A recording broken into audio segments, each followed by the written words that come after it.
Ternyata penentu siapa cawapres Anies Baswedan sesungguhnya ada di partai pengusung.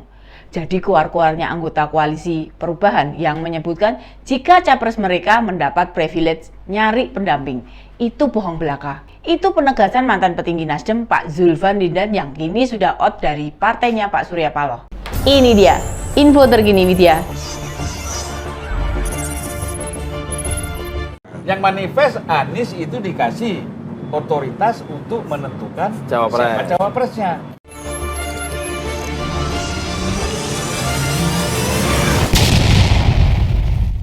Kalau dipikir-pikir, benar juga ya. Buktinya, sudah 8 bulan berjalan, masa milih pendamping aja susah. Demokrat mengajukan Mas AHY, PKS mengajukan Kang Ahmad Heriawan, Nasdem menyodorkan Bu Khofifah, Mbak Yeni Wahid, dan Gus Ipul. Masa sih nama-nama dengan status jelas begitu saja Pak Anies tidak bisa? Siapa yang tidak tahu jabatan yang pernah diemban Pak Anies? Dia pernah Mendikbud, dia pernah rektor, dia juga pernah jadi dosen, dan sekarang capres koalisi perubahan. Bila memutuskan pendamping saja butuh 8 bulan lebih, ini menunjukkan dirinya bukan leader yang baik dibandingkan dua capres lain jelas berbeda. Kalau Pak Prabowo, dia harus menimbang parpol yang merapat ke Gerindra, lalu menghitung apakah sudah memenuhi syarat sebagai koalisi untuk mengusung pasangan capres-cawapresnya sendiri. Kemudian PDI Perjuangan baru mengumumkan Pak Ganjar jadi capres H-1 Lebaran kemarin. Tentu Bu Mega memilih cawapres bisa saja. Tapi yang harus difahami, Bu Mega tentu pengen mendengar dari Pak Ganjar sendiri. Lalu ada Pak Jokowi, termasuk aspirasi dari bawah. Prediksinya tidak keluar dari 3 nama ini, Pak Mahfud MD, Pak Kiai Nazaruddin Umar, dan Pak Kiai Zainul Majdi, atau kita mengenal dengan nama Tuan Guru Bajang.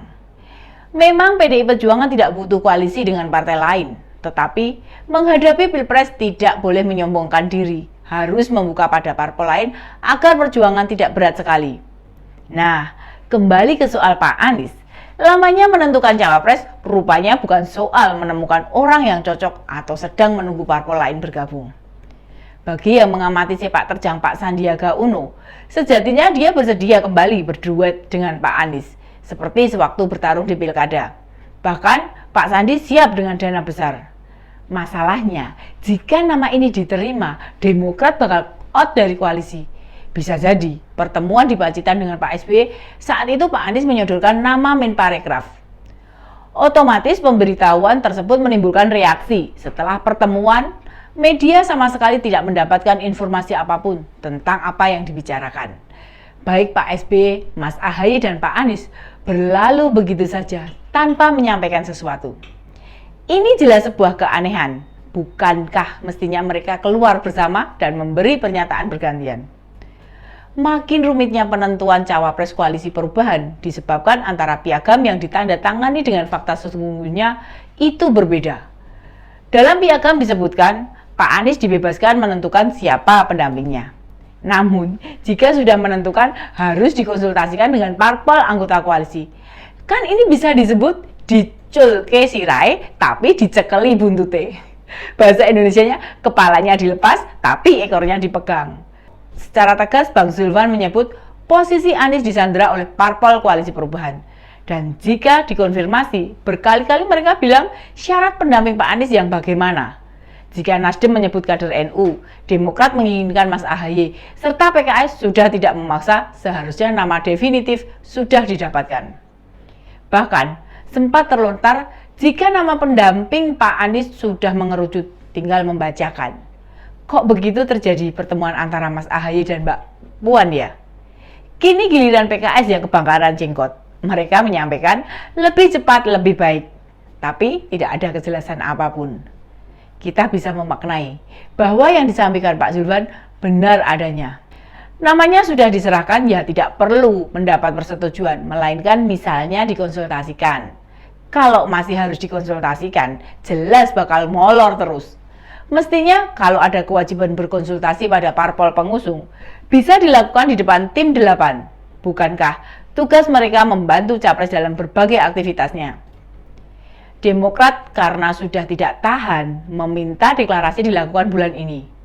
PKS bilang manut sama capresnya.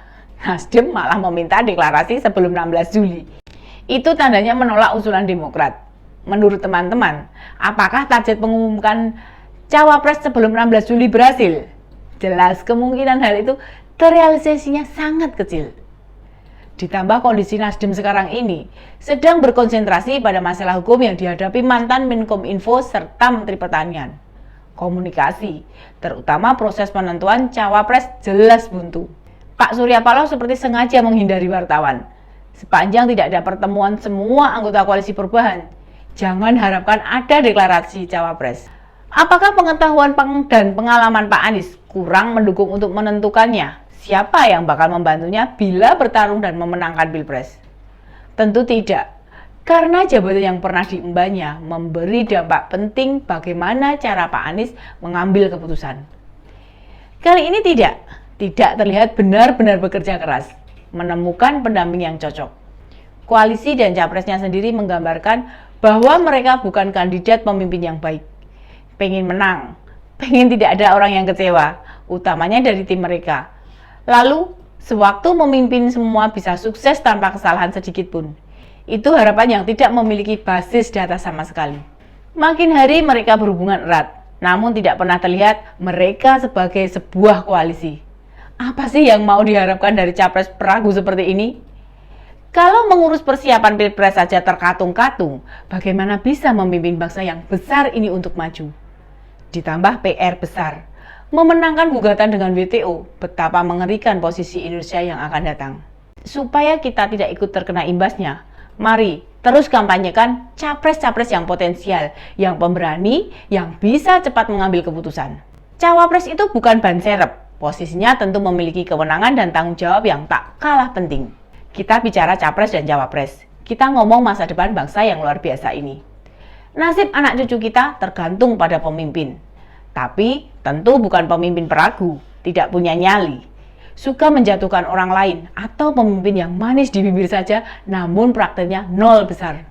Bila hanya karena sentimen sesuatu kita memilihnya, jangan pernah sesali jika 10 hingga 15 tahun lagi kita makin tertinggal. Demikian info terkini Widya, sampai ketemu lagi di Ini Dia Info Terkini Widya selanjutnya. Salam cerdas. Ini dia info terkini Widya.